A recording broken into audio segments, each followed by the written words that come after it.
Taratán. Ahí está. Bueno.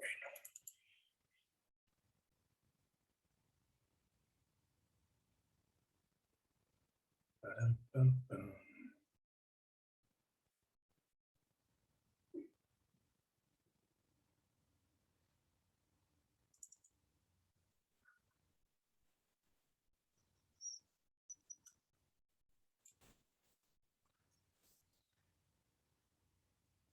Bien.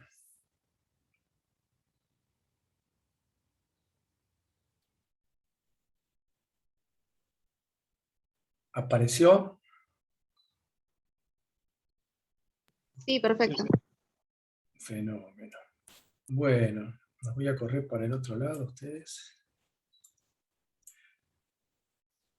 Entonces, hoy lo que vamos a hacer es trabajar básicamente en torno al pensamiento de David Hume,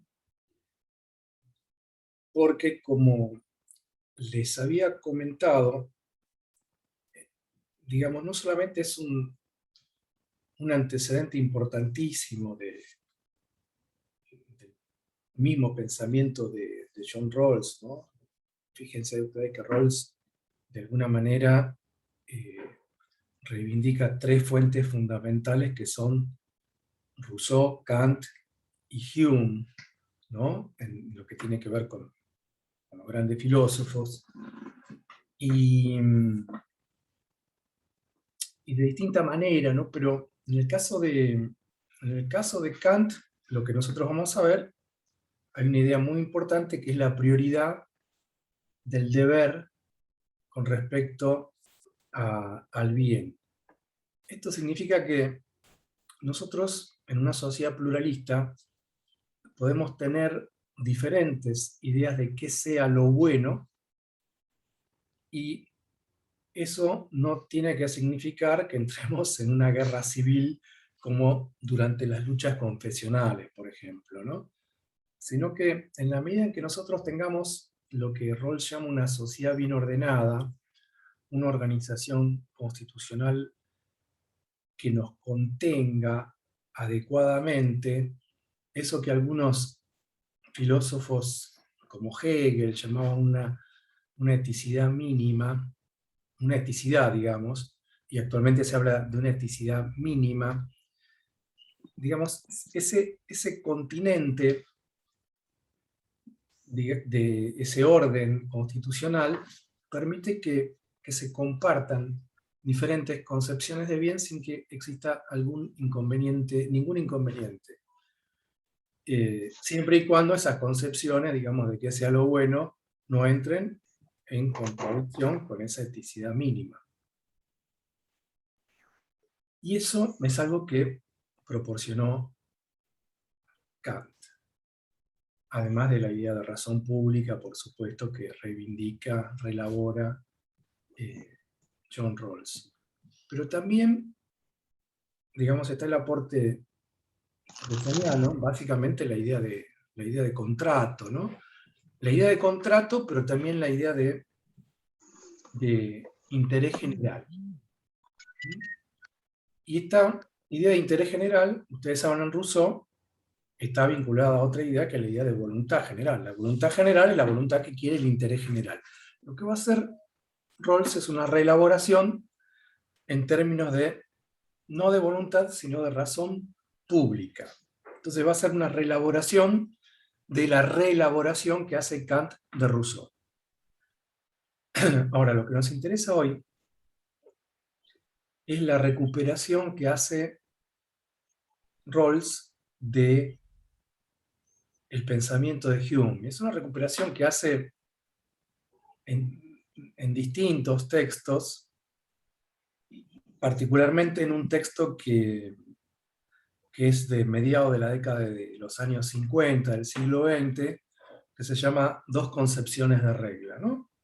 Donde aparecen precisamente en una referencia explícita a Hume la diferenciación que hay entre lo que son las reglas constitutivas, de un juego y lo que son las reglas, que son más bien meras generalizaciones. Nosotros ya esta idea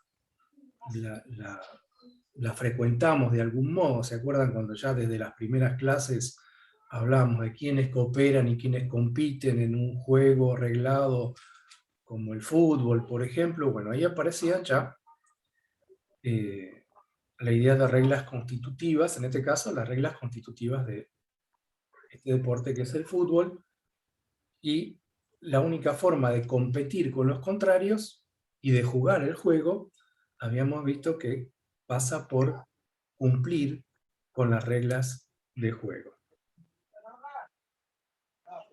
Pero si nosotros pensamos de algún modo en esto que sería una suerte de metáfora de la sociedad, ¿no? Un juego reglado, pensamos en las reglas constitutivas y en las reglas como meras generalizaciones, ya casi podríamos ir empezando a desprendernos de una idea que normalmente llevamos por arrastre, ¿no es cierto? Que generalmente porque se le da mucha importancia, a veces en cursos de filosofía moderna, en lo que tiene que ver con la teoría del conocimiento, o en filosofía de la ciencia, con respecto al método inductivo, asociamos a Hume con la inducción.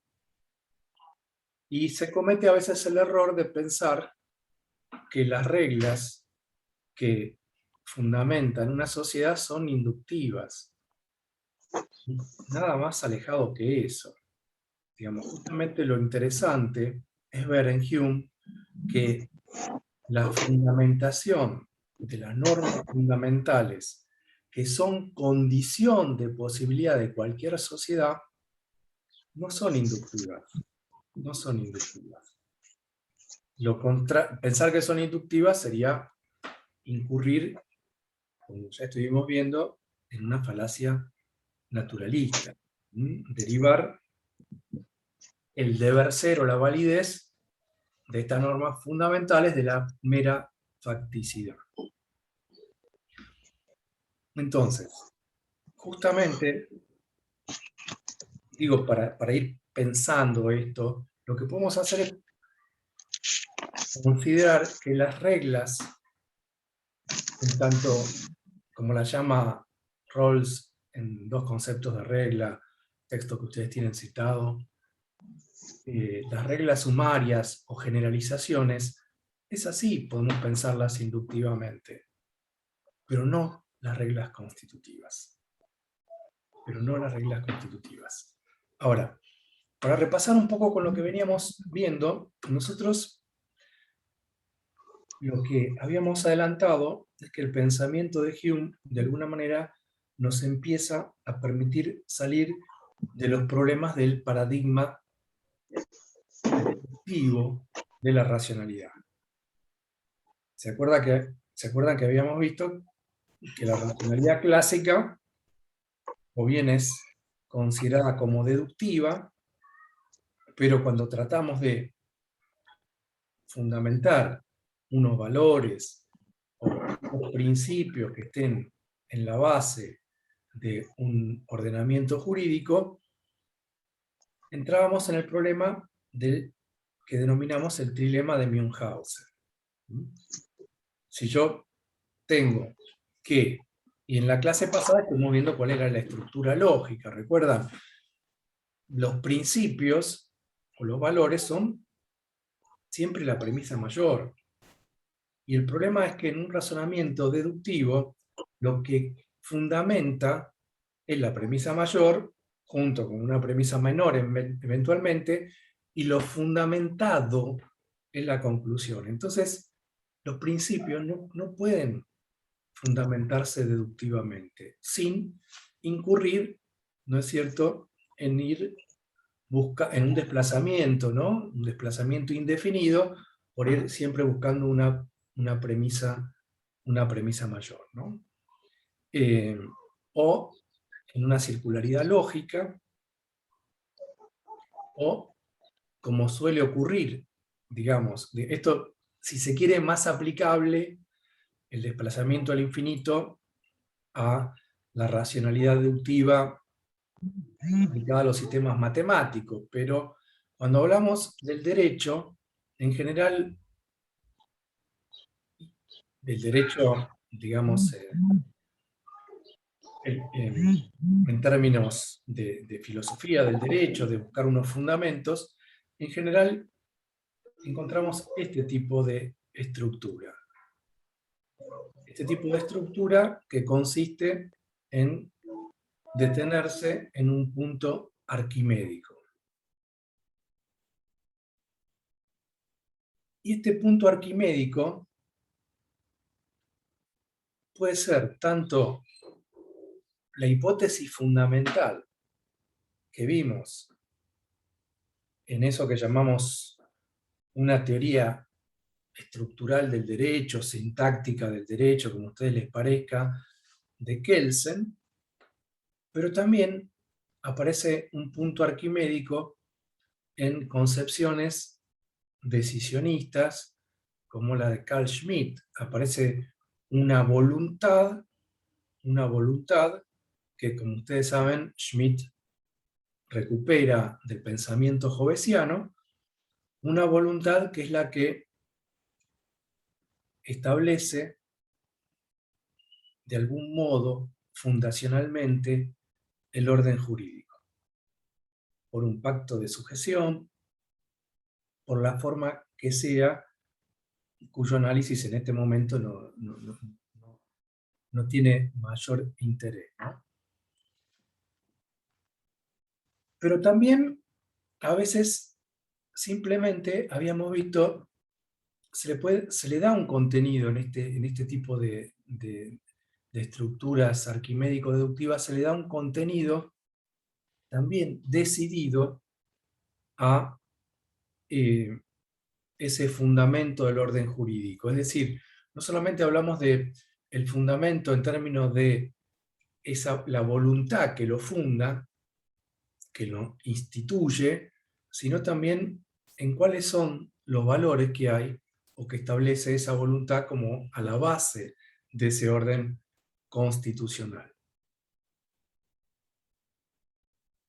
La otra alternativa habíamos visto es la racionalidad inductiva, que consiste simplemente en fundar la validez por la vigencia, ¿no? Entonces, acá se incurre en una falacia naturalista, y el planteo de falacia naturalista es un planteo logicista. El problema mayor es que lo que se hace es considerar válidas instituciones que, siendo meramente vigentes, pueden ser instituciones opresivas. Entonces, que en un orden jurídico exista la esclavitud, que en otro exista la esclavitud, que en otro exista la esclavitud, y ahí no vamos a derivar la validez de la esclavitud. Lo que vimos también es que hay una racionalidad instrumental que está completamente incapacitada para establecer cuáles sean los objetivos valiosos de un orden. Esto en este contexto no le dimos mucha importancia, pero tiene importancia, porque en general, y hay referencias en el libro, en La democracia atrapada, y esas referencias tienen relevancia y pertinencia porque en general lo que suele ocurrir es que los sistemas autoritarios sean sistemas, sí, pongámoslo así, los sistemas autoritarios están vinculados a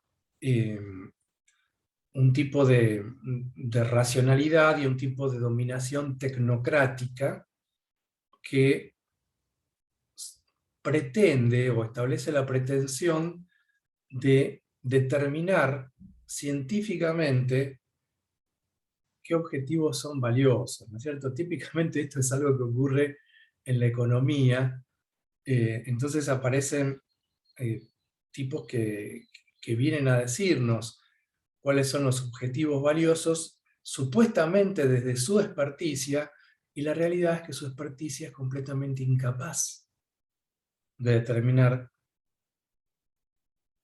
que esos objetivos efectivamente sean valiosos, porque esa experticia lo único que permite es, dados unos valores o dados unos objetivos valiosos, establecer los medios técnicos para alcanzarlos. Y esto es importante tenerlo en claro, digamos, porque suele haber mucho contrabando ideológico trasladando la experticia que se tiene en un campo a otro campo en el cual carece de validez. Esto es algo sumamente común. Vimos luego que dentro de este esquema de racionalidad, Max Weber, de alguna manera, siendo, digamos, estando inmerso en este paradigma arquimédico deductivo, dice, la racionalidad es esto, deductiva, inductiva e instrumental. Entonces la racionalidad queda del lado de la ciencia. Y los valores pasan a ser irracionales y se disputan en el campo de la política. Pero vimos también que el propio Weber proporciona una metodología no para fundamentar los valores, porque desde la perspectiva de racionalidad que maneja Weber es imposible, pero sí para hacer una crítica y en consecuencia hacer un esclarecimiento de los valores. Entonces, esto lo estuvimos viendo más detenidamente en la clase pasada, pero esta crítica reflexiva o dialéctica consiste en comparar nuestros valores, o los valores de nuestra cultura, por ejemplo, con los valores de otra cultura, y de alguna manera, entonces, tener una mayor claridad con respecto a nuestros valores y los problemas que eventualmente tienen esos valores, ¿no? E insisto, ¿no? El documental que estuvimos viendo en torno a los derechos económicos, sociales y culturales es un buen instrumento para recuperar este tipo de crítica dialéctica. Luego vimos la crítica empírica. Vimos que tenemos que ver si los valores que sostenemos son coherentes entre sí. Tenemos que ver si cuando nos proponemos un plan de acción, ese plan de acción realmente es viable. Es decir, no solamente sostener los valores, diría Max Weber, sino también hacer una evaluación en términos de lo que él llamaba la ética de la responsabilidad. Si la ética de la convicción es la que se funda en esos valores, bueno, hay que siempre complementarla con un enfoque consecuencialista, evaluando la viabilidad y evaluando las consecuencias, ¿no? Y lo que es interesante es siempre poder hacer este tipo de desagregado, porque realmente, normalmente cuando nosotros nos proponemos un plan de acción es porque buscamos unas consecuencias deseables. Hay unos objetivos que son buscados, pero suelen haber también consecuencias indeseables y suelen ser previsibles. Entonces hay que hacer el ejercicio correspondiente.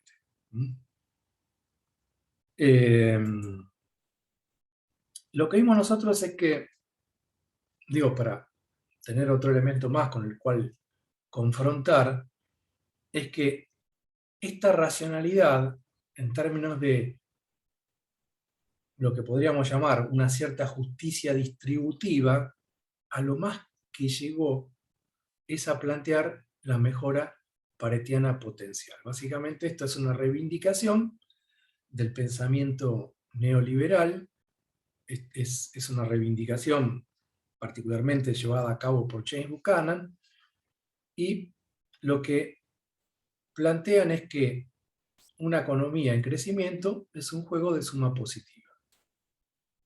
Entonces, esto significa que no tiene que ser interpretada como un juego de suma cero. ¿Qué significa un juego de suma cero? Que si unos ganan, otros pierden. En cambio, en un juego de suma positiva, unos pueden ganar sin que otros pierdan. sostiene este pensamiento. Y van a considerar que una situación es de mayor bienestar si alguien logra un mejor posicionamiento o una mayor renta, por ejemplo, con respecto a la situación anterior y el resto permanece igual. Nosotros ya habíamos visto, insisto sobre esto, ¿no? Yo estoy en una situación 1, todos estamos en una situación 1x, y hay uno que da un paso adelante sin que eso signifique, desde la perspectiva en la que se quiere vender esto, sin que signifique que el resto pierdan algo. Entonces, esa situación en la que uno gana algo sin que el resto pierda algo, es una situación de mayor bienestar. Pero insisto, en primer lugar, no dicen cuál es el punto de partida, pero si el punto de partida fuera un punto de partida de relativa equidad,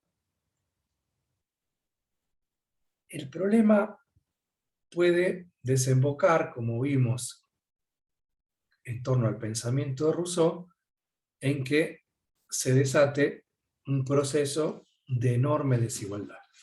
Entonces, que unos estén mejor y el resto igual, realmente, como criterio de bienestar, es un criterio no solamente pobre, sino que, como nos ha mostrado el neoliberalismo, es un criterio sumamente peligroso, porque puede llevar a una enorme desigualdad.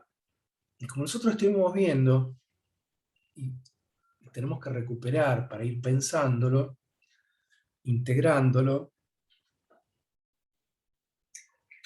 lo que ocurre es que se dan situaciones de posiciones de dominio en el mercado que luego se traducen en poder político.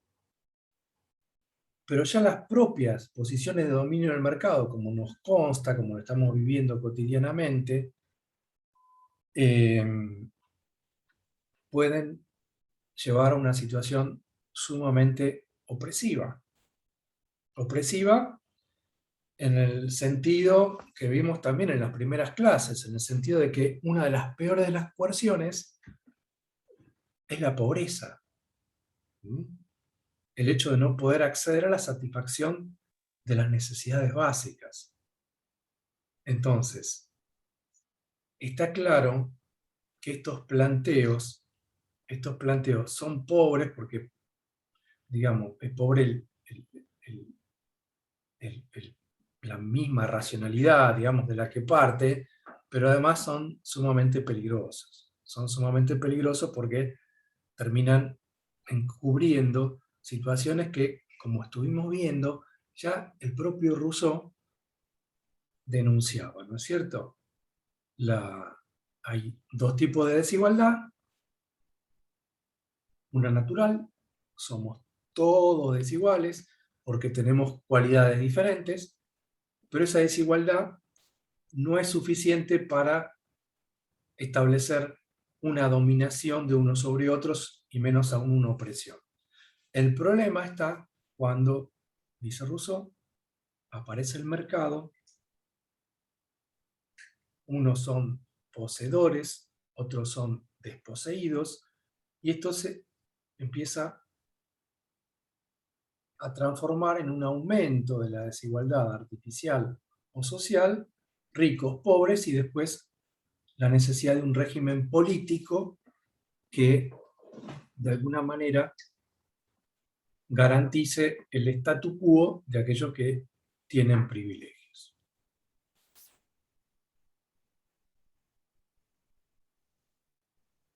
Vamos a ver, digamos, esto claramente pasa, porque la crítica de Rousseau es una crítica que se hace con respecto al pensamiento hobbesiano, ¿no es cierto? Siempre tenemos que pensar en cuáles son las causas de la violencia que considera toma Hobbes, pero como, digamos, estuvimos viendo en su oportunidad, en rigor, esas causas derivan de un planteo ficticio que es un estado de naturaleza como si fuera un estado de guerra. Entonces, ¿qué pasa? Frente a la escasez, dice Hobbes, lo único posible es la competencia. Lo único posible es la conflictividad.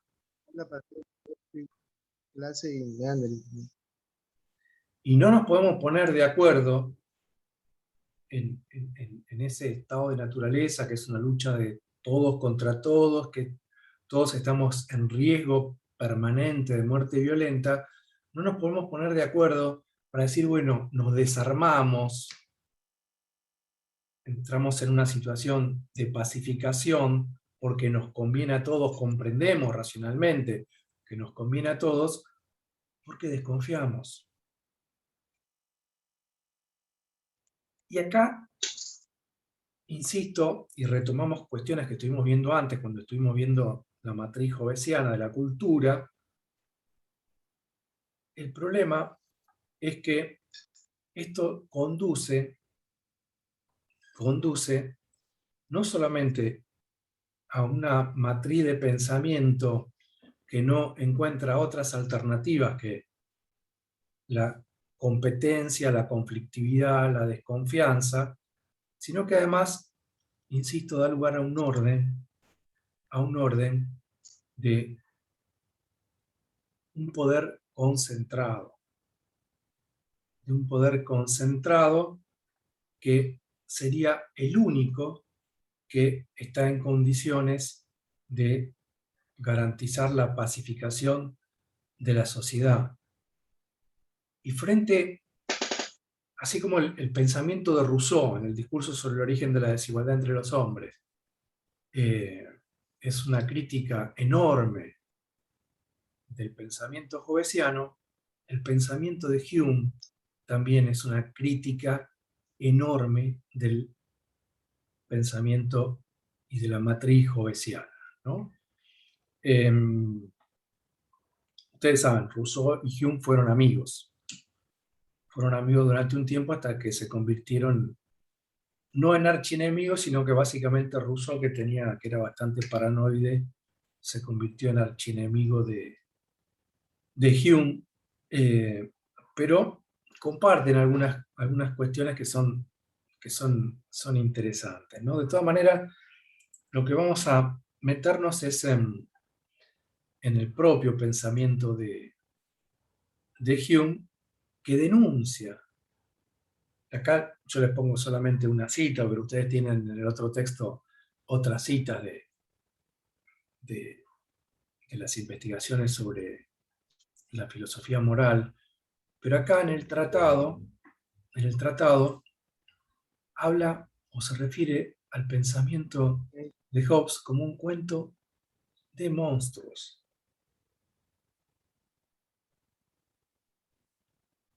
Entonces, veamos la cita.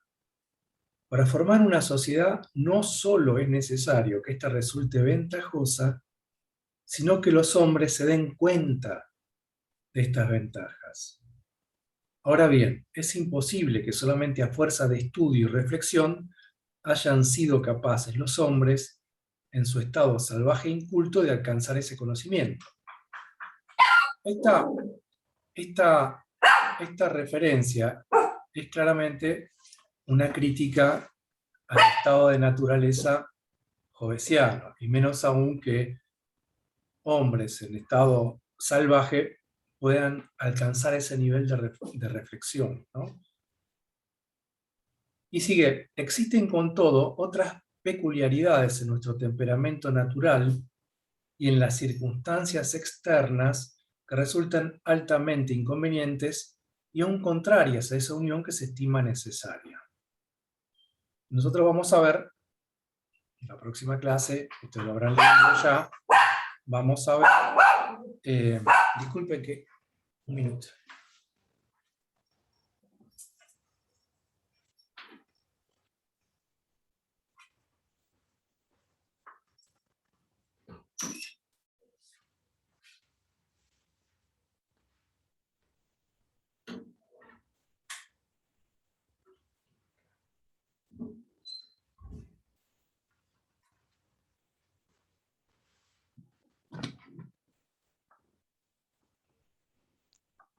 vamos a ver la importancia que tienen, metodológica que tienen las circunstancias de justicia.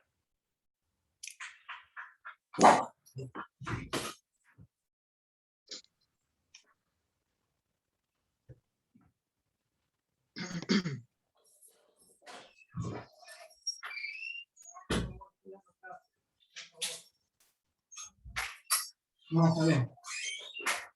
Eso es para aplaudir.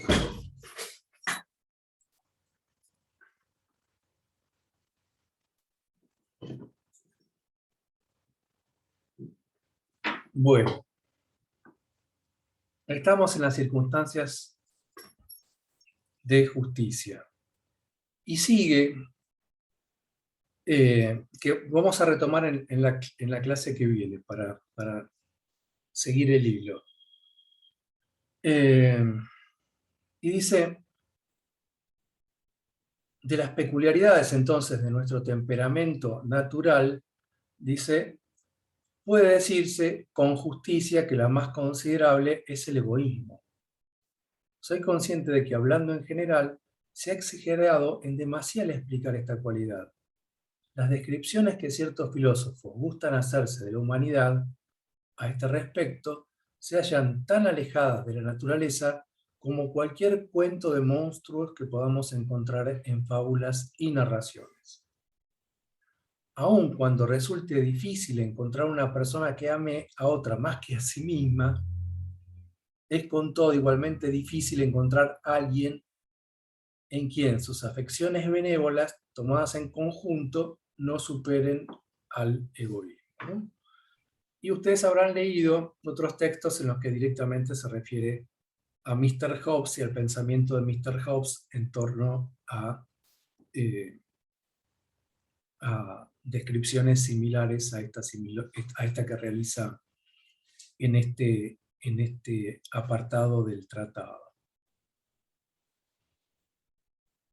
Así es que, Una pregunta. sí. ¿No hay cierta, no sé si llamarlo deshonestidad de parte de Hume, pero respecto a esa primera parte, cuando hace referencia a es imposible que solamente a fuerza de estudio y reflexión hayan sido capaces los hombres en su estado salvaje e inculto de alcanzar ese conocimiento? Sí. Pues generalmente se considera, no sé si Hobbes, no recuerdo si él en Leviatán lo pone así tan claramente, pero se considera el estado de naturaleza una situación hipotética, y ahí Hume lo toma como si eso realmente hubiese ocurrido. No, sí, en The Kiwi, ¿no? Lo plantea como una, hagamos como si el Estado estuviera disuelto, pero lo plantea como una situación hipotética,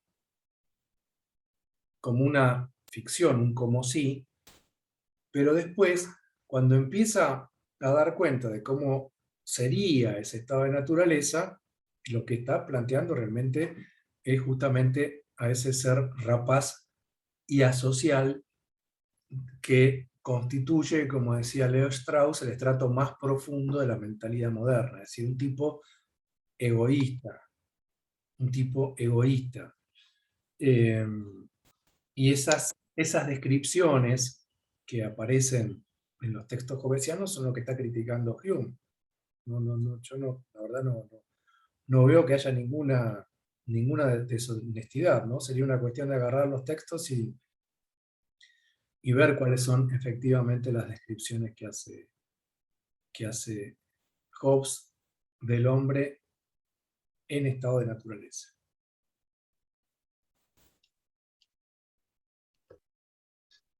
Esto, digamos, un poco para mostrar que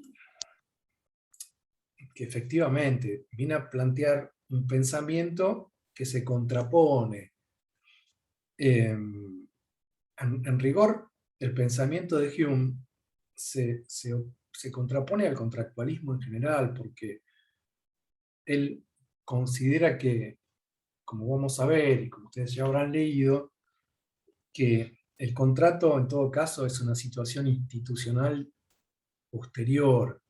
Ahora, si vos planteás, además, o concebís el estado de naturaleza como un estado de guerra, y que los hombres son seres rapaces, ¿no es cierto? Y difícilmente puedan llegar a un nivel de reflexión que posibilite los contratos, ¿no? Como aparece en el pensamiento contractualista. Esta crítica no es solamente de Hume.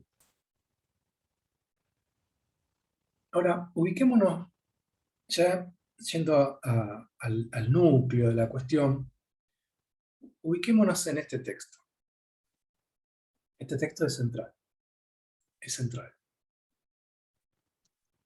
Digo, es central porque es un texto que, si alguno se dedica a estas cuestiones, va a encontrar citado en un montón de lugares como algo que constituiría el núcleo del planteo de Hume. En todo sistema moral de que haya tenido noticia hasta ahora, he podido siempre observar que el autor sigue durante cierto tiempo el modo de hablar ordinario, estableciendo la existencia de Dios o realizando observaciones sobre los quehaceres humanos.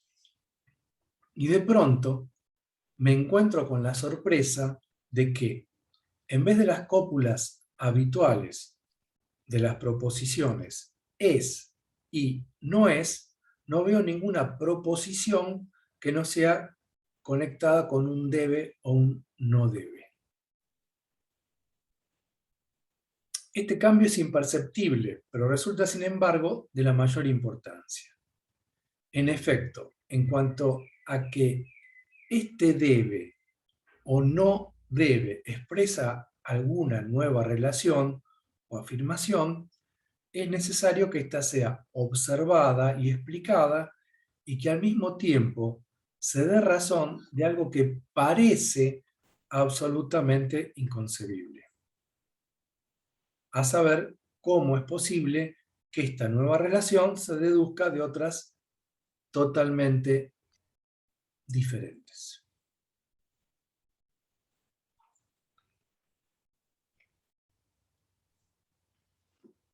Este texto, digamos, si uno analiza este fragmento descontextualizadamente, lo que plantea Hume es que se empieza hablando de facticidad, es y no es, y después se termina hablando de validez. Hay un deslizamiento. Y efectivamente expresa una nueva relación. Ahora, lo que él dice no es que esa relación es imposible, sino que lo que dice es que tiene que ser explicada. Tiene que ser explicada. Entonces, esto lo planteo porque este texto es tomado en general por el pensamiento logicista, analítico, para decir que Hume establece una ley de Hume que consiste en la imposibilidad de derivar el deber ser desde el ser, o la validez desde la facticidad. Y no dice eso este texto. Dice, esa nueva relación tiene que ser expresada, tiene que ser explicada. Tiene que ser explicada. Ahora, cuando yo escribí ese capítulo 7, por ejemplo, lo digo así como experiencia de aprendizaje o de maduración del pensamiento, como quieran llamarlo, cuando yo escribí ese capítulo 7, ya había leído las investigaciones sobre la moral. Fíjense, esta es una cita del Tratado de la Naturaleza Humana, ¿no? Entonces vamos a aprovechar para hacer la presentación de los libros, de la sección Los libros no muerden. Este es un texto, esta es una traducción que hizo la profesora Margarita Costa de el libro 3 del Tratado sobre la naturaleza humana, que es justamente el referido a la moral. Le muestro esta publicación del Tratado, el libro 3, justamente porque fue una traducción de una profesora muy querida y colega, Margarita Costa. Ahora, ustedes habrán leído que Hume publicó el tratado de manera anónima. Y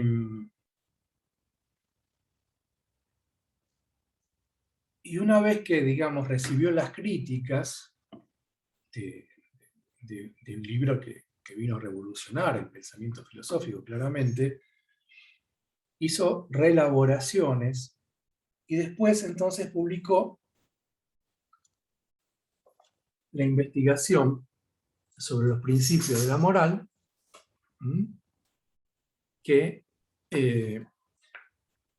es lo que él dice explícitamente: esta es mi doctrina reconocida. Acá tengo, les digo porque vale la pena,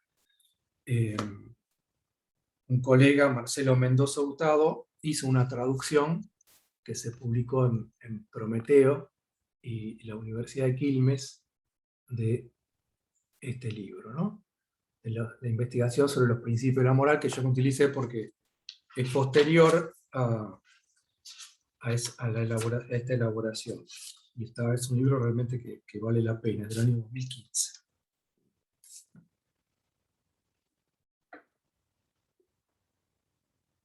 Ahora, ¿por qué digo esto? Porque en las investigaciones sobre los principios de la moral, donde Hume expresa el pensamiento que él reconoce como propio, este parágrafo no existe. No existe. No hay. No existe. Entonces, digo, más allá de la lectura fragmentaria y cegada que se hace desde el logicismo de este apartado, en las investigaciones no existe. No existe. Y en rigor, tanto en el tratado como en las investigaciones, lo que muestra Hume es que es posible una derivación del deber ser o de la validez, de esto que nosotros vamos a ver como las normas fundamentales, la estabilización de las posesiones, ¿no es cierto?, la transferencia de la propiedad mediante consentimiento y la promesa. Estas tres normas fundamentales, este deber ser, esta validez, derivan de la facticidad, derivan de los hechos, pero no de cualquier hecho. No de cualquier hecho. Entonces, lo que nosotros vamos a ver es que hay formas válidas de derivar el deber ser desde la facticidad, y hay formas inválidas. Y en rigor, lo que nosotros vamos a ver es que, bueno, esto ya nos lleva a un problema más complicado, ¿no? Pero que lo que plantea Hume como normas fundamentales son condición, insisto, de posibilidad. Son normas que son condición de posibilidad de cualquier sociedad. Y en ese sentido, uno podría decir que tienen una característica de necesariedad. Desde el planteo humeano, son el resultado de un aprendizaje. Otro tipo de pensamiento, como la tradición que se inicia con Kant, podrían plantearlo como a priori, como trascendentales, ¿no es cierto?, que el propio pensamiento podría considerar la condición de posibilidad. Pero lo interesante del planteo de Hume es que son condición de posibilidad y que son aprendidas, no son naturales. No son naturales. Después, los debates en torno a como que aparece al final del capítulo 7, planteo como lo que hace Carl Otto Appel, ¿no?, planteando si son trascendentales o, digamos, son otro tipo de debates que en este contexto la verdad no revisten demasiado interés. Entonces, lo que nosotros tenemos que tratar es de entender qué es lo que nos quiere decir Hume, cómo se llega a estas reglas fundamentales, cómo se llega a este deber ser sin incurrir en una falacia, sin incurrir en una inducción, ni en una falacia deductiva ni en una inducción, ¿no? Entonces, por ejemplo, uno de los ejemplos, de los tantos ejemplos que brinda Hume, dice: cuando dos hombres impulsan un bote a fuerza de remos, lo hacen en virtud de un acuerdo o convención, a pesar de que nunca se hayan prometido nada mutuamente.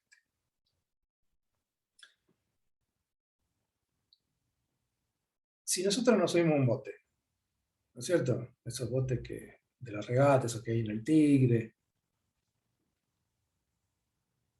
así, sin haber remado nunca antes, nos fuimos al bote y empezamos a mover los remos adentro del agua. Primero, ¿cómo lo vamos a hacer?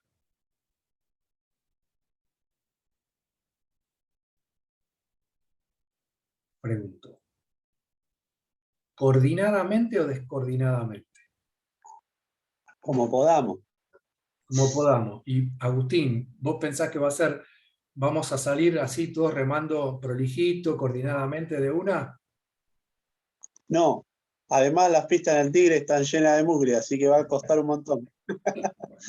Hay que remarla. Hay que remar, llenas de algas. Hay que remar. Hay que entenderse con el otro para ver en qué dirección se rema. Llegó David, bien. Ahora, bien, y para eso necesitamos conversarlo y decir, bueno, o remando en la propia práctica empezamos a encontrar la coordinación. Y yo creo que en realidad remando en la propia práctica, pero a la vez es importante el diálogo. Sí, es importante, claro, el diálogo es muy importante, sobre todo en el matrimonio. Pero sí, digo, hay distintas formas, pero aún si fuéramos mudos, si fuéramos mudos, no sé quién dijo lo del diálogo. Patricia, sí, Patricia, ahí en... si fuéramos mudos, igual llegaríamos a poder coordinar el movimiento de los remos Sí, a través de la experiencia. a través del movimiento. Vamos por aproximaciones sucesivas, vamos desde un movimiento completamente descoordinado hasta llegar a un movimiento regular que sigue un ritmo, y después, si querés, le agregás la voz y decís, entonces puede haber, el timonel puede decir, digamos, en qué momento movemos los remos, pero no es necesario, vamos llegando a coordinar a través de la propia práctica. Y esto es lo que nos quiere mostrar con este ejemplo. Porque no se necesita, dice, ni que nos pongamos de acuerdo lingüísticamente, ni que nos prometamos nada, sino que vamos a llegar a un movimiento que él llama convención, que está fundado en la práctica social. Entonces, no menos se deriva de las convenciones humanas, dice, la regla de la estabilidad de la posesión, por surgir gradualmente e ir adquiriendo fuerza mediante una lenta progresión. Entonces, él insiste en estos términos, gradualmente, lenta progresión, y porque experimentamos repetidamente los inconvenientes que resultan de transgredirla. Si transgredimos, y lo que va a ocurrir va a ser justamente una descoordinación de la acción social. Por el contrario, esta experiencia nos confirma aún más en que el sentimiento de interés es algo que ya es común a todos los que nos rodean, haciéndonos así confiar en la regularidad futura de la conducta. Solamente en la esperanza que tenemos de que esto se cumpla está la base de nuestra moderación y abstinencia. Del mismo modo, se van estableciendo gradualmente los lenguajes mediante convenciones humanas y sin promesa alguna. Entonces, acá lo que plantea es una analogía entre la interacción social y el movimiento por el que se pasa de la descoordinación a la coordinación sin necesidad de promesa alguna. Entonces, hay un aprendizaje, este aprendizaje cristaliza en una convención sin necesidad de promesa alguna. La promesa es un resultado. Y como derivado de la segunda parte del parágrafo anterior, esto es sumamente importante, porque dice, no existe ninguna pasión, ninguna otra pasión capaz de controlar nuestro deseo de interés, salvo esa misma afección. Y conseguimos este control alterando su dirección. No existe ninguna otra pasión capaz de controlar nuestro deseo de interés, salvo el propio deseo de interés. ¿Cómo? Alterando su dirección. Lo que plantea Hume es que la iteración o reiteración, si quieren decirlo así, de nuestra acción nos va mostrando la importancia de controlar nuestro deseo de interés. Es parte justamente de que somos autointeresados. El punto de partida o la concepción que tiene Hume antropológica es la de un homo economicus. Pero a diferencia de Hobbes, este homo economicus aprende a autolimitarse. Aprende a autolimitarse. Entonces, el límite del propio interés es el propio interés. Pensado como y pensado justamente saliendo de la inmediatez, saliendo del cortoplacismo. Y a través de un aprendizaje gradual, en el que obviamente va a haber un ensayo, errores y eliminación de errores.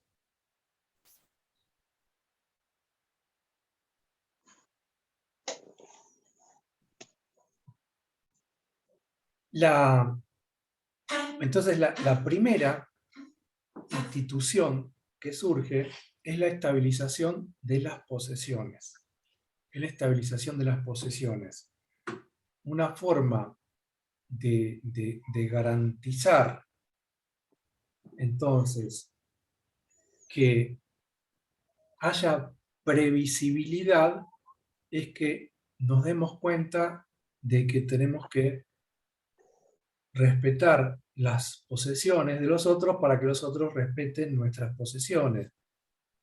Fíjense que este pensamiento claramente institucionalista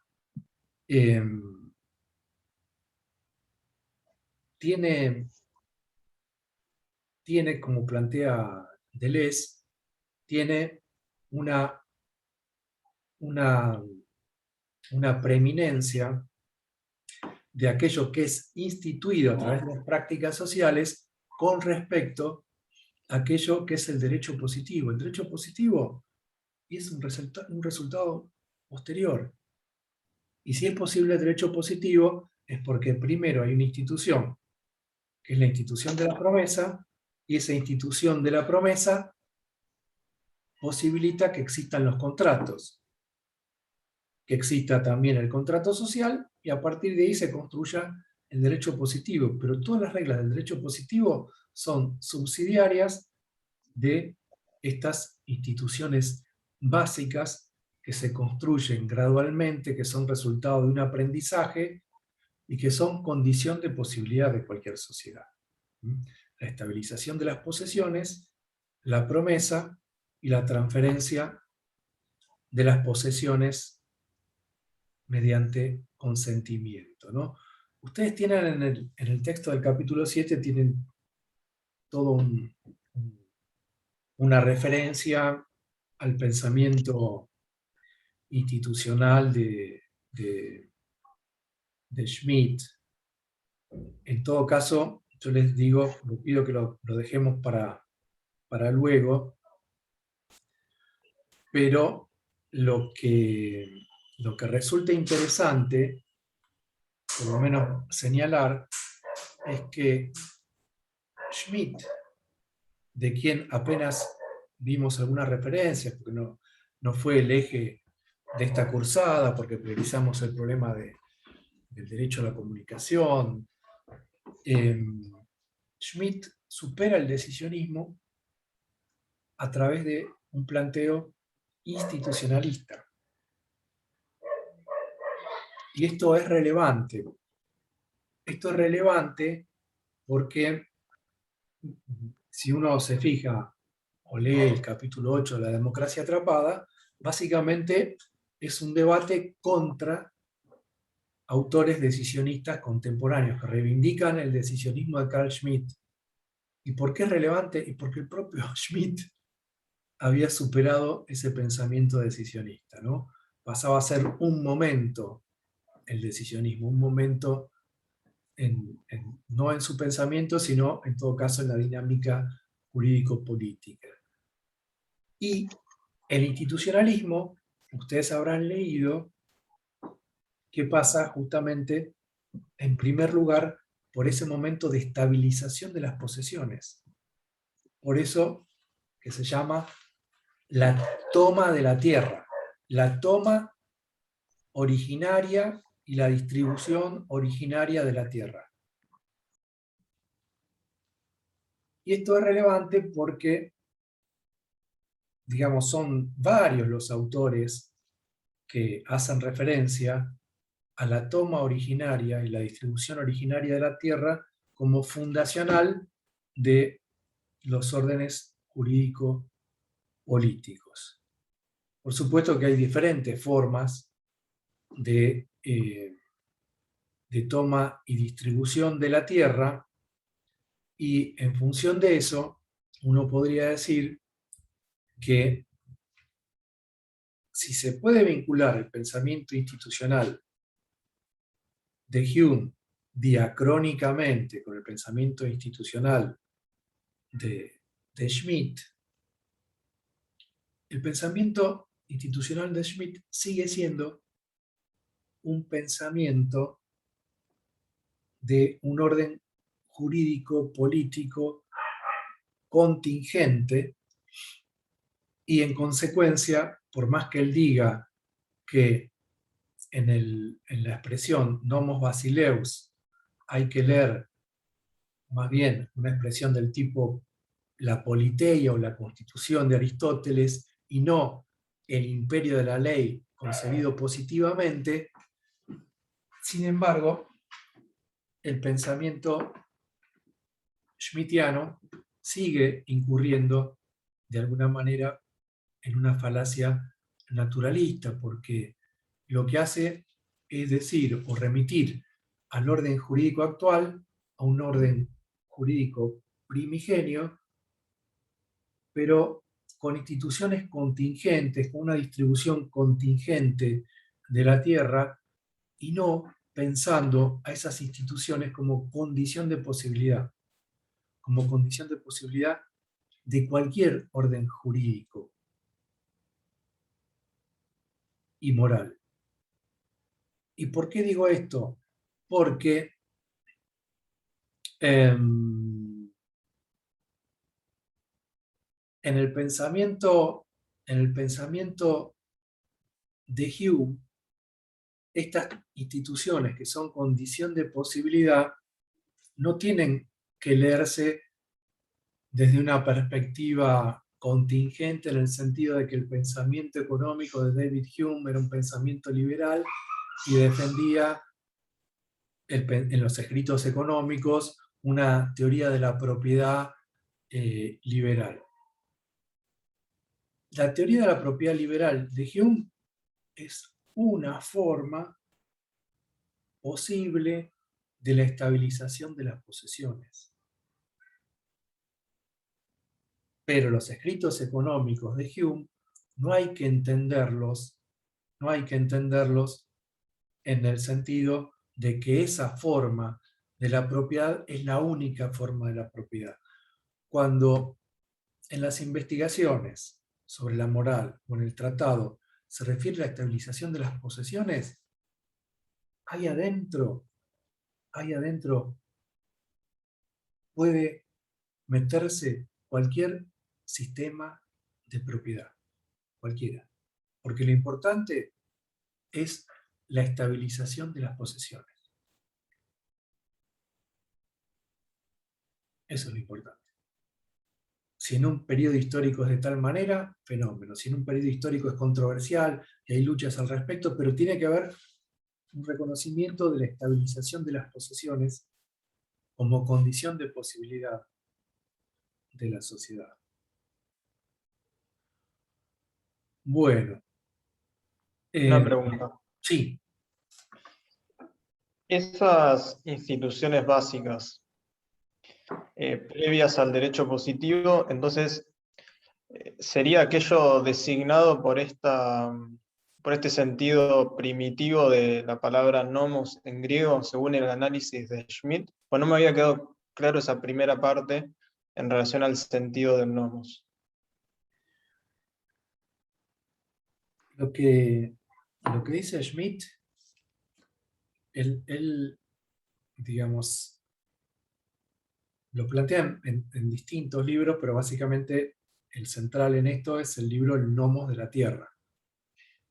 Y justamente porque en última instancia va a plantear que este nomos es,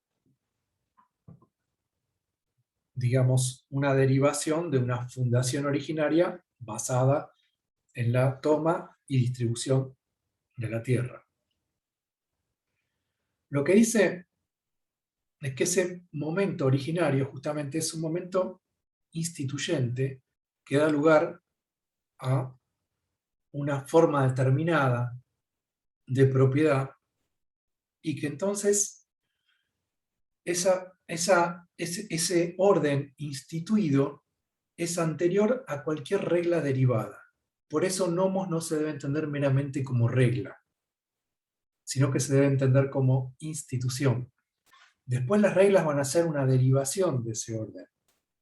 Entonces, básicamente lo que está haciendo es advertirnos con lo que podría ser una traducción errónea de la expresión nomos basileus. Digo que más allá de que se remonta a Píndaro, cuando por ejemplo la usa Aristóteles, no debe entenderse meramente como el imperio de la ley, como el conjunto de las reglas positivas, sino que tiene que entenderse, dice Schmitt, más bien como la politeia o la constitución, digamos, en el sentido, hay una distinción que nosotros vimos que es una distinción que se da entre lo que se llama la constitución formal, la que está escrita, por ejemplo, en el derecho estatuido, y lo que es la constitución real. La constitución real lo que refleja es una serie de relaciones de fuerzas, digamos, que se plasman en un orden. De alguna manera el nomos basileus dice, es eso que está en la base de lo que va a ser el orden constitucional, del cual después van a derivar una serie de reglas, muchas de ellas en general entendidas de manera funcional, ¿no? Pero el nomos basileus es anterior a las reglas. Es el orden fundacional. Y de ahí después van a derivar las reglas particulares, ¿no es cierto? Porque si se lo toma como imperio de la ley, dice Schmitt, y esto se puede leer de una manera meramente positivista. Por supuesto que todo esto está dado en un contexto de discusión, ¿no es cierto? El pensamiento decisionista y el pensamiento del orden concreto frente a lo que va a ser el positivismo kelseniano, por ejemplo, ¿no? Que también es considerado como parte del pensamiento, como una parte importante del pensamiento jurídico por Schmitt. Él va a decir hay un libro, digamos, de la última etapa de Schmitt que se llama Sobre los 3 modos de entender la ciencia jurídica. Y ahí plantea el normativismo positivista de Kelsen, el decisionismo y el pensamiento del orden concreto, el pensamiento institucionalista, como la forma, digamos, fundacional que en realidad abarca y engloba a los momentos del positivismo normativista y el decisionismo. Lo que hace es advertir de que no pensemos en imperio de la ley como meramente un orden puesto a través de meramente un poder legislativo, sino que la base hay toda una historia instituyente que hay que tener en cuenta.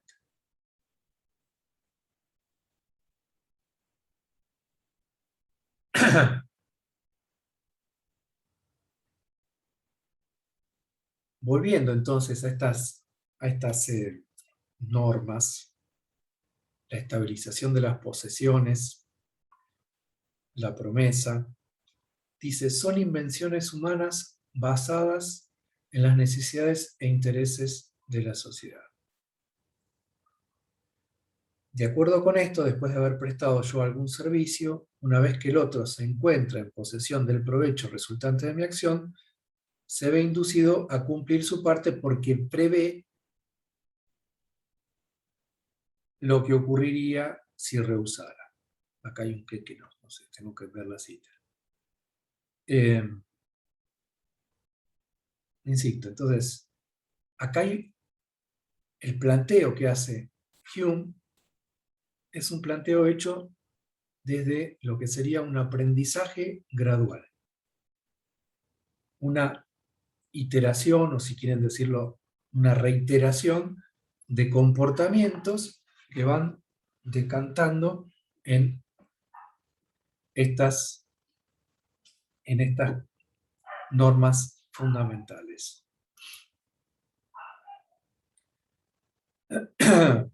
Ahora, digo, insisto en que tienen que pensarlas como condición de posibilidad. Son condición de posibilidad. Si yo si se sacan estas normas, estabilización de las posesiones, promesa y transferencia de la propiedad por consentimiento, es decir, no por la rapiña, no por la violencia, y deja de haber sociedad en cualquier lado, con el sistema de propiedad que tenga. Y ustedes van a ver que él plantea que estas son reglas que él llama naturales, no porque sean naturales.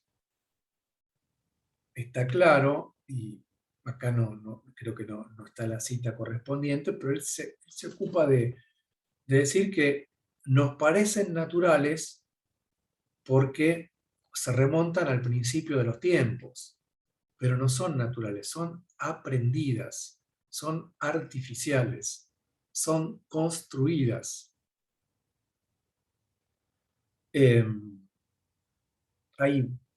Ustedes tienen en el capítulo, digamos, una especie de confrontación con el pensamiento de lo que se llama la escuela escocesa, que pensaba en términos de benevolencia natural, pero bueno, Hume dice, la benevolencia natural no me sirve para fundar un sistema de justicia, un esquema que contenga a todos, porque la benevolencia natural en general está orientada hacia aquellos que son los próximos.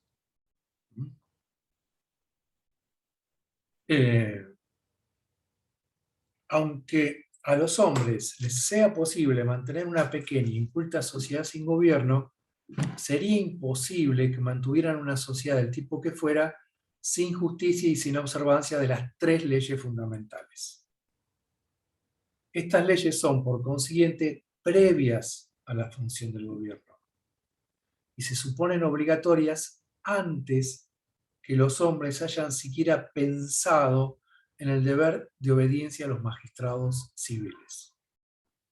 Y aún diré más, sostengo que debería suponerse necesariamente que el gobierno, con ocasión de su primera instauración, deriva su autoridad de esas leyes naturales, y particularmente de la relativa al cumplimiento de las promesas.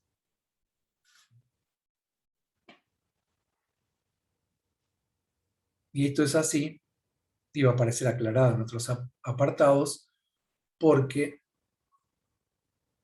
la institución de la promisión va a ser la que posibilite justamente el contrato. Y el contrato en el que se le confiera eventualmente autoridad a los magistrados civiles. Pero puede haber, dice, en pequeñas sociedades pueden funcionar perfectamente sin gobierno, simplemente con las 3 leyes fundamentales. Ahora, el punto es que cuando la sociedad va creciendo, la sociedad se va haciendo más compleja, se va a requerir de algún tipo de gobierno y esto va a dar lugar a otro tipo de obligación. Miren cómo lo toma Rawls, ¿no? En las lecciones sobre la historia de la filosofía moral. Hume es, en mi opinión, el primero en ver que en una pequeña sociedad la obligación natural basta para hacer que la gente honre las convenciones de la justicia. Así pues, tenemos el muy importante rasgo adicional de las convenciones, que son autoejecutables y por lo tanto estables. Añadamos entonces lo siguiente: en una pequeña sociedad, las convenciones de la justicia son autoejecutables y estables gracias a la obligación natural. Estas 3 normas que estuvimos viendo. Y en una gran sociedad son igualmente autoejecutables y estables con el añadido del sentido de justicia y el sentimiento moral.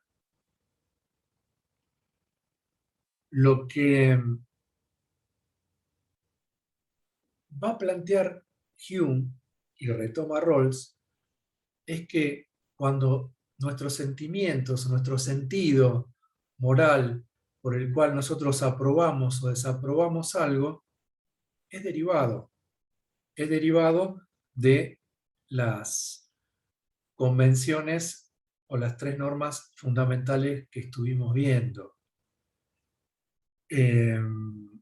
Ahora, lo que es importante acá es pensar en el aspecto de que estas convenciones sean autoejecutables. Porque esto significa que la estabilidad de un sistema social, el cumplimiento de las normas fundamentales, no depende de la amenaza de la coerción por parte del Estado.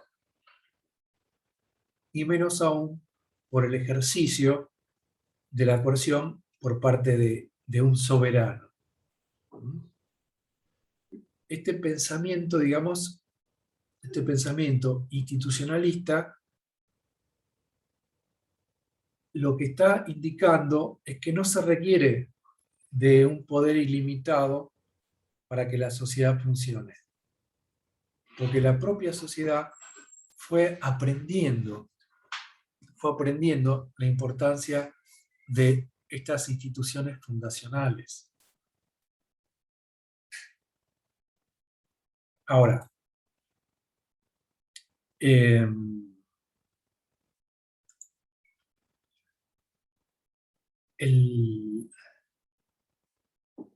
planteo de Hume es que si hay una obligación natural que nosotros aprendemos gradualmente por aproximaciones sucesivas, a esto luego se le agrega el sentido moral. Aprobamos o desaprobamos algo en función de que se ajuste o no se ajuste a estas normas fundamentales. Pero la obligación civil, la que deriva del ejercicio del gobierno, es algo que aparece posteriormente. E insisto, desde la perspectiva de Hume, en una pequeña sociedad es innecesario el gobierno. Porque simplemente nosotros nos atenemos a las normas fundamentales, autolimitamos nuestro propio interés. Ahora, cuando se va olvidando el origen, cuando se va complejizando la sociedad, se requiere de la obligación civil. Es decir, de que haya magistrados que nos recuerden permanentemente la normatividad.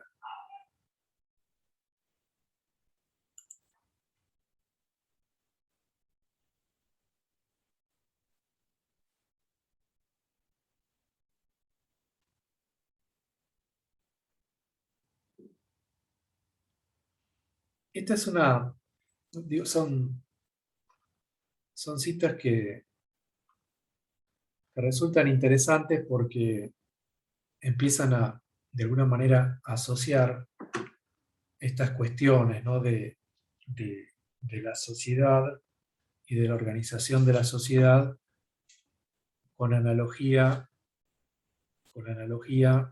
a los juegos sociales, ¿no? Y estas son citas de ese texto bisagra, que es Dos conceptos de regla, que yo les dije que corresponde a mediados de los años 50 del siglo XX, ¿no?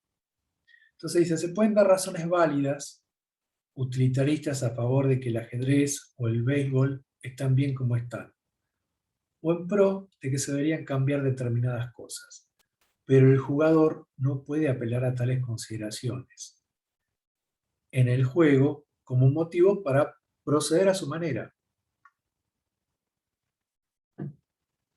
Esta cita, en principio, la importancia que tiene es simplemente de ir mostrando cómo se empiezan a establecer analogías entre la sociedad y los juegos reglados que tienen reglas constitutivas a las cuales los jugadores se tienen que atener. No pueden modificarlas, son un dato. En el mismo texto dice, yo prometo, es una expresión ejecutoria, realizativa y locucionaria, que presupone la escenificación de la práctica y las propiedades definidas por ella. La expresión de la palabra yo prometo constituirá una promesa solo si existe la práctica. Lo que muestra en este texto también es que previamente está la práctica que cristaliza en una convención y esto posibilita una institución como la institución de la promisión. Como aparece en otra cita, no sé si más adelante está, es una analogía clara con el lenguaje. El lenguaje, dice explícitamente Hume, es un producto elaborado por nosotros, es una convención, resultado de nuestras prácticas sociales. La podemos pensar de múltiples maneras sin atenernos a Hume, pero en nuestras actividades productivas nosotros tenemos que empezar a comunicarnos. Y esas voces se plasman conjuntamente con estas prácticas sociales laborales en un lenguaje que de alguna manera lo que hace es facilitar la interacción social.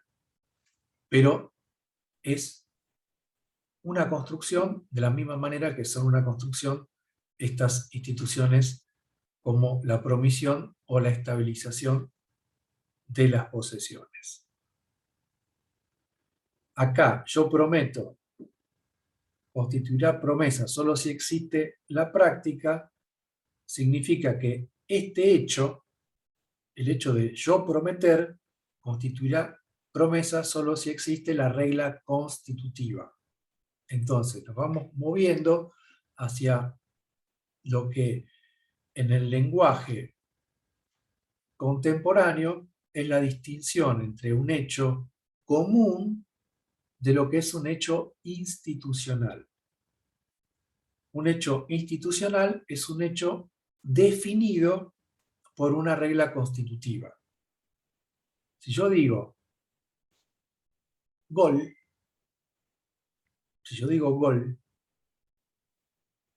estoy haciendo referencia a un hecho institucional.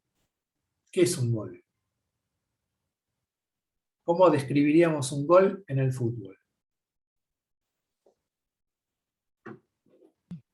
Con energía, con pasión. ¿Cómo lo describiríamos? ¿Cómo lo describiríamos, no cómo lo gritaríamos? Y habría que describirlo en base a la regla del juego.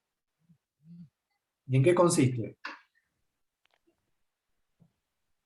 En que la pelota traspase la línea del arco, que suma un punto al equipo que lo metió, Sí, que logró.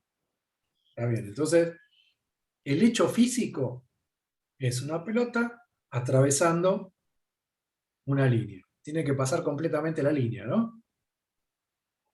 Sí, tiene que seguir reglas constitutivas como la de 11 jugadores, la regla de los 6, o sea, todo lo que se refiere a seguir reglas y que no debe haber ningún cierto tipo de falta hacia la regla y habrá sanción. Claro, eso es el fútbol en general, pero acá estamos hablando del gol. El gol es un hecho físico, en principio. Es una pelota que atraviesa la línea. Después están las reglas constitutivas que establecen que si la pelota atraviesa la línea en determinados contextos de validez, entonces es un gol. Pero entonces puede distinguir entre lo que es un mero hecho físico de lo que es un hecho institucional. Un hecho institucional es definido por las reglas constitutivas. Por eso, esta derivación que hace Hume del deber ser desde la facticidad no es una derivación desde cualquier facticidad, sino que son hechos institucionales definidos por reglas constitutivas. Las proposiciones en que entran palabras como casarse, prometer, gol, 5 pesos, hablan de hechos cuya existencia presupone ciertas instituciones. Alguien tiene 5 pesos, puesto que está la institución de la moneda. Haz desaparecer la institución y todo lo que quedará será un rectángulo de papel con tinta de determinado color. Alguien mete un gol, dada la institución del fútbol. Hágase desaparecer este y todo lo que hará será dar un puntapié a un balón. Similarmente, alguien se casa o promete dentro de las instituciones del matrimonio y de la promisión. Sin ellas, todo lo que haría sería proferir palabras y hacer ademanes. Entonces, tenemos que la filosofía contemporánea, básicamente este artículo de John Searle, cómo derivar el deber ser del ser, está en buena medida fundado en el artículo previo de John Rawls, Dos concepciones de regla, ¿no? Pero acá lo importante es que el sentido que adquieren estas acciones y la validez que adquieren depende de reglas constitutivas. Y esas reglas constitutivas, en el caso de las planteadas por Hume, son reglas aprendidas gradualmente, construidas socialmente, pero una vez que existen, una vez que se las logró, está claro que son condición de posibilidad de la sociedad. Uno lo puede ver esto de distintas maneras. Puede decir, no, en realidad yo me siento a pensar y digo, ¿cómo hago para pensar una sociedad sin la institución de la promesa? Es imposible. Entonces lo puede plantear como un trascendental. El planteo de Hume es el planteo de unas reglas constitutivas que son condición de posibilidad, pero está planteando que estas condiciones de posibilidades o a priori no son independientes de la experiencia, sino que dependen de una experiencia acumulada. Y esto hace una diferencia.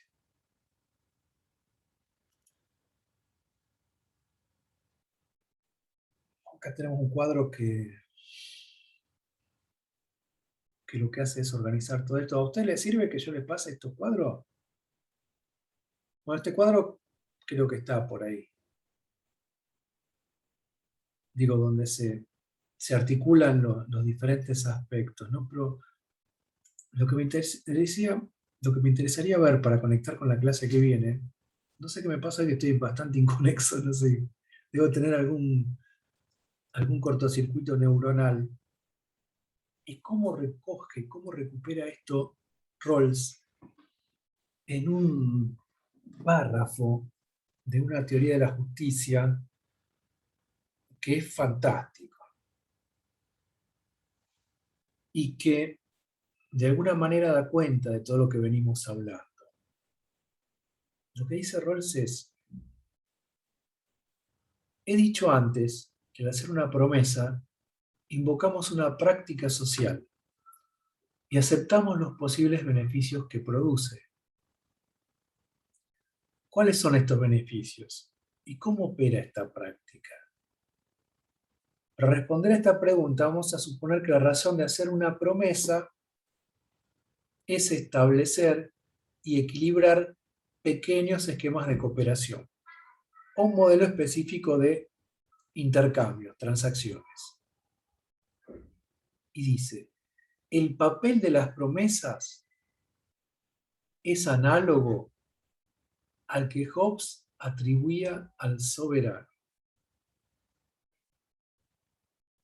Del mismo modo que el soberano mantiene y estabiliza el sistema de cooperación social manteniendo públicamente una serie de penas, así los hombres, en ausencia de acuerdos coercitivos, establecen y estabilizan sus actos privados, dando su palabra unos a otros.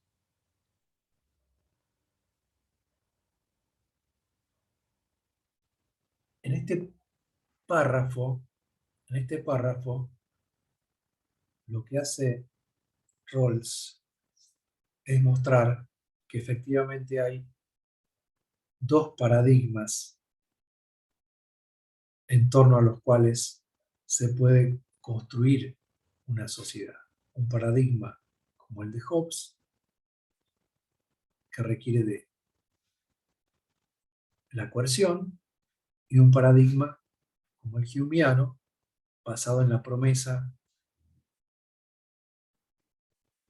como institución fundamental, como regla constitutiva, pero que es una regla constitutiva que halló la propia sociedad a través de un aprendizaje gradual.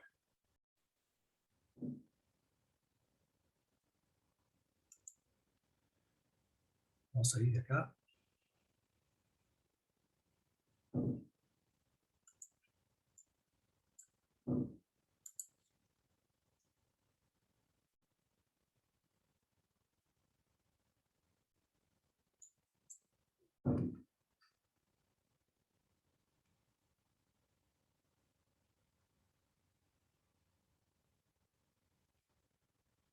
Bueno,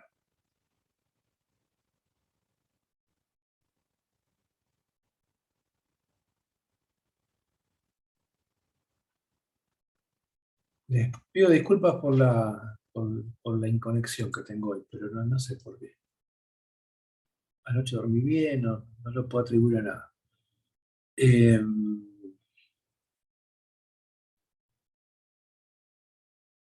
¿Preguntas?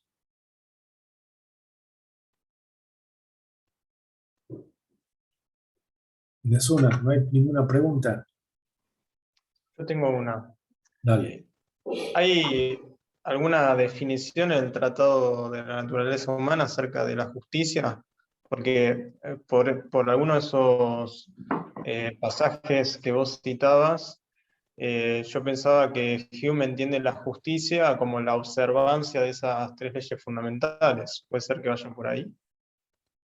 Digamos, estas tres normas fundamentales son la base de la organización social.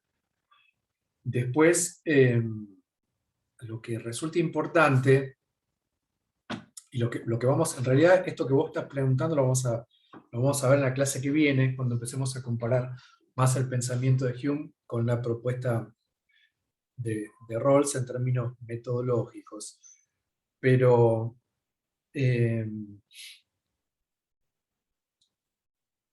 claramente, y apareció en alguno de estos parágrafos citados, para Hume la justicia es un esquema. Es un esquema de, digamos que no, es un esquema que tiene por objetivo la utilidad, pero no la utilidad individual, sino la utilidad social.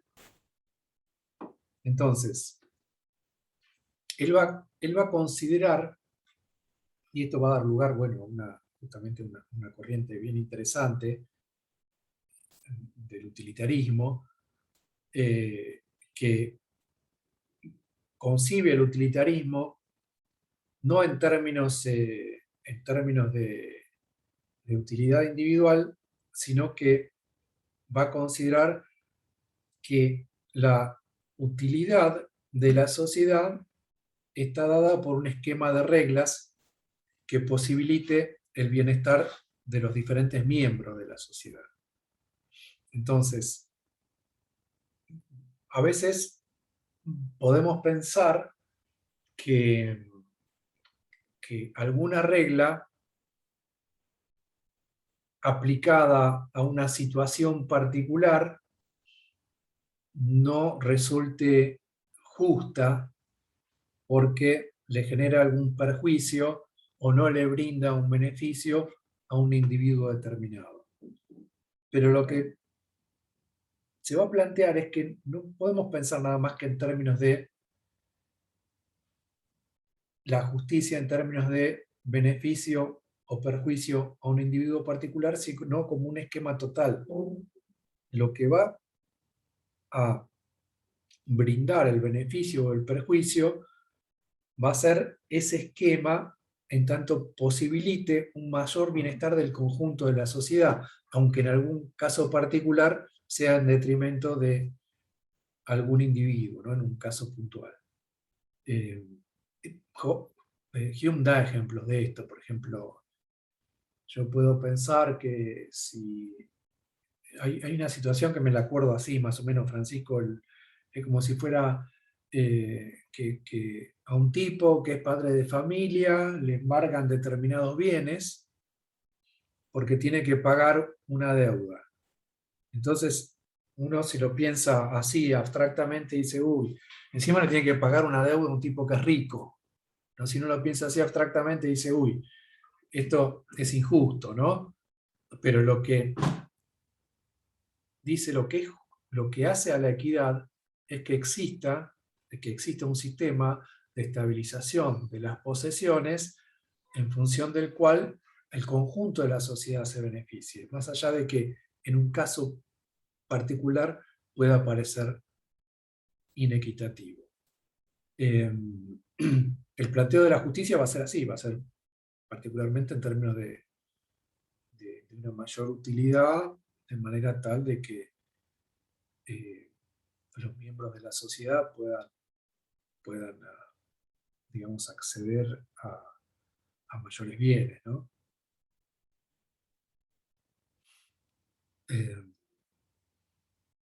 Y va a insistir siempre, la idea de esquema, ¿no? En la clase que viene nosotros vamos a ver,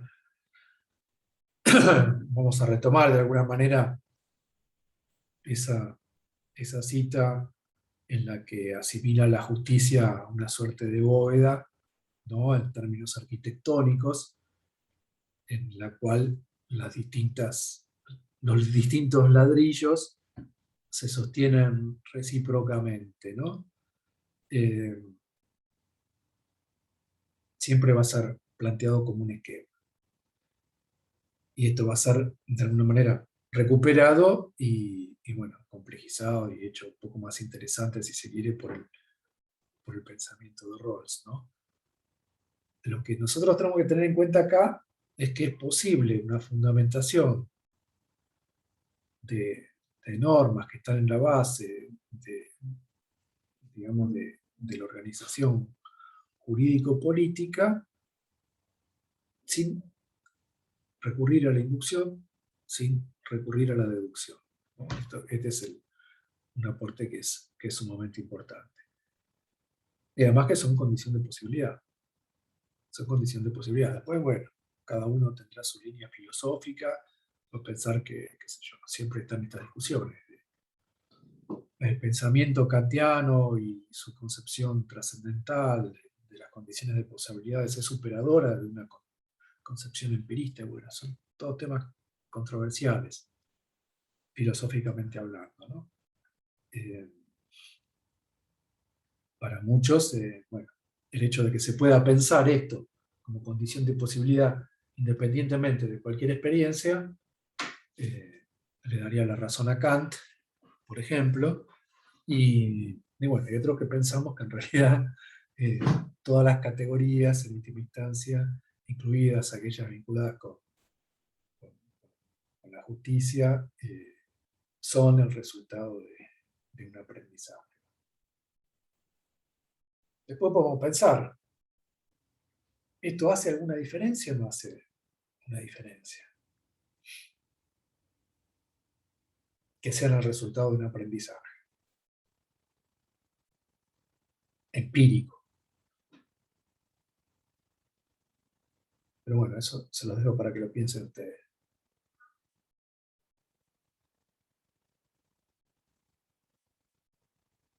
¿Qué otras preguntas?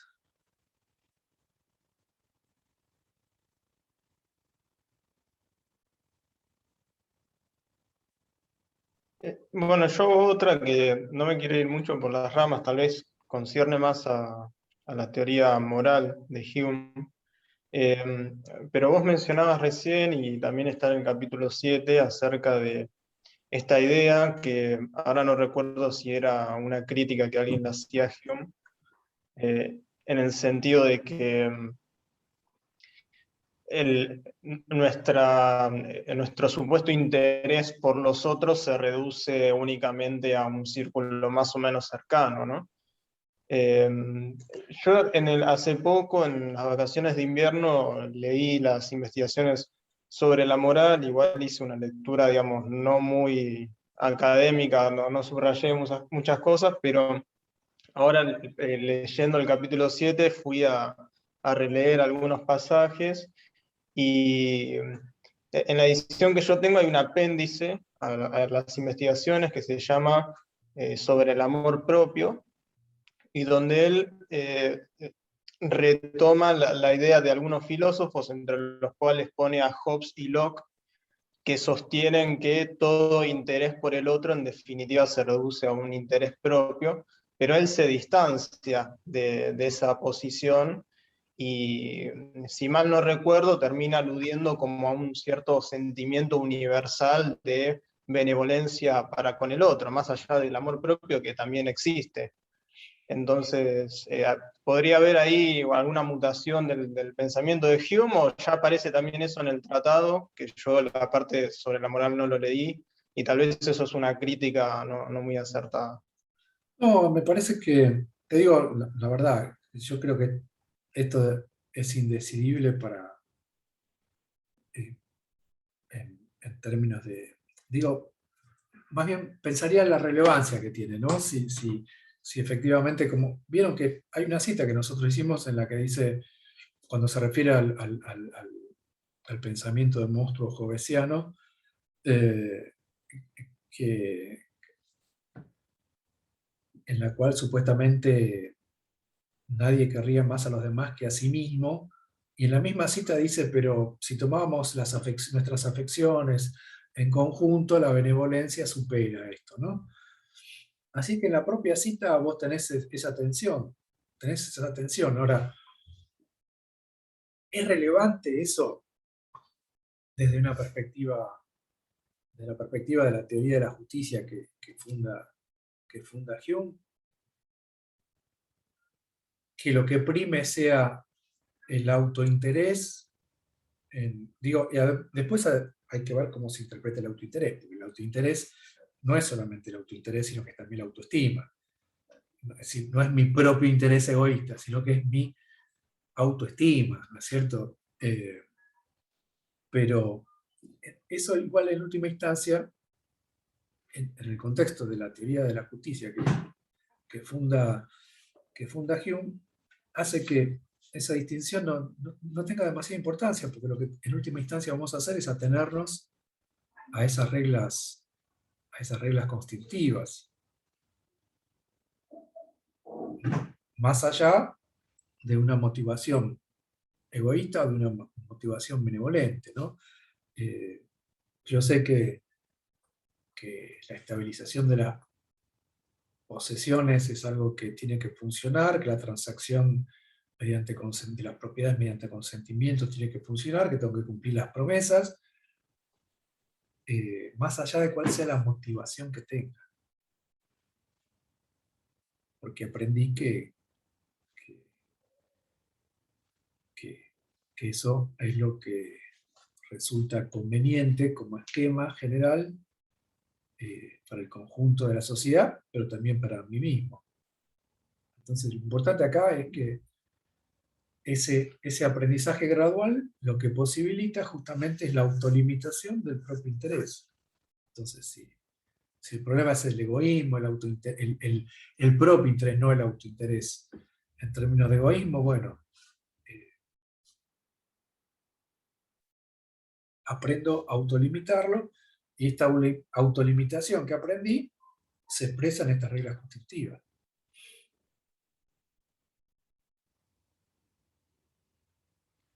Después, las lecturas que hay sobre Hume, yo la llamaría a mi esposa para que venga a hablar sobre Hume, son tantas, pero tantas, los debates que hay son tantos, pero tantos, no hay un canon, digamos, humeano, mucho menos. Sí, a mí en lo particular me parece genial. Podría decir que Hume es mi filósofo preferido. Y leyendo este capítulo 7 pensaba mientras lo leía también no la complejidad de los razonamientos, pero la profundidad, ¿no? Y también teniendo en cuenta que escribió todo eso siendo aún muy joven. Bueno, evidentemente son personas que están como en otro plano y tienen una cabeza impresionante, pero es muy interesante. Sí, sobre todo no usaban teléfono celular, lo que les permitía disponer de su tiempo y pensar, además. Es una broma, ¿no? Pero sí, es una cabeza diferente. Pero por eso, digamos, a mí me interesa el enfoque que tiene empirista y constructivista, ¿no? Es decir, porque el constructivismo lleva a que no se diluya el empirismo, porque queda plasmado, ¿no es cierto? Queda plasmado en categorías, queda plasmado en normas constitutivas, ¿no? Así que cristalizan. Pero son aprendidas, ¿no? Es otra mirada, ¿no? Lo mismo me ocurre en términos de teoría del conocimiento, sin pensar las categorías como sin una génesis, que no tuvieron ningún tipo de génesis. No sé. Son formas de ver las cosas, ¿no? Pero bueno, este muchacho ni más ni menos que sacó a Kant de su sueño dogmático, entre otras virtudes que tuvo, ¿no? Así es que, y sí, como dice Rawls en las lecciones, por ejemplo, por más que el tratado sobre la naturaleza haya sido publicado de manera anónima, haya sido escrito, como vos decís, de manera, siendo él muy joven, es sumamente fecundo. Y tiene incoherencias, tiene tensiones, ¿no? Vos te referías en este caso a las investigaciones, ¿no? Pero las tensiones que hay en el tratado son muchísimo mayores y, sin embargo, la fecundidad que tiene ese pensamiento hace que realmente no nos podamos desprender de una obra tan importante, ¿no? Por lo fructífera que es.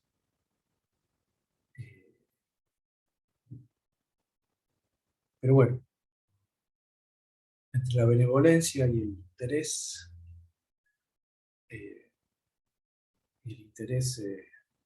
egoísta,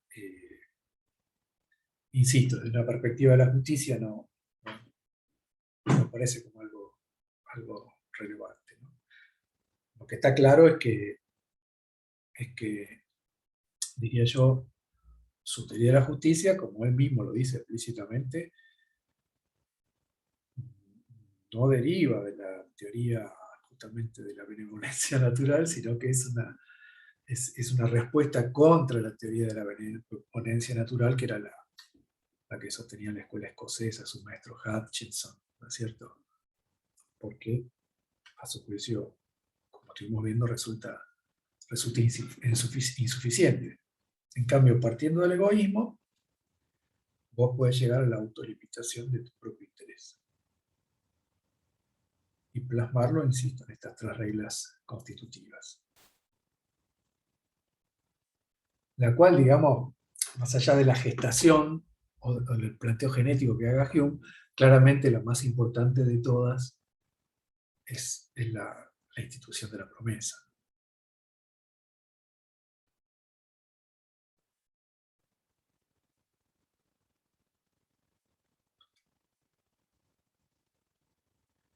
Otra cuestión para seguir conversando.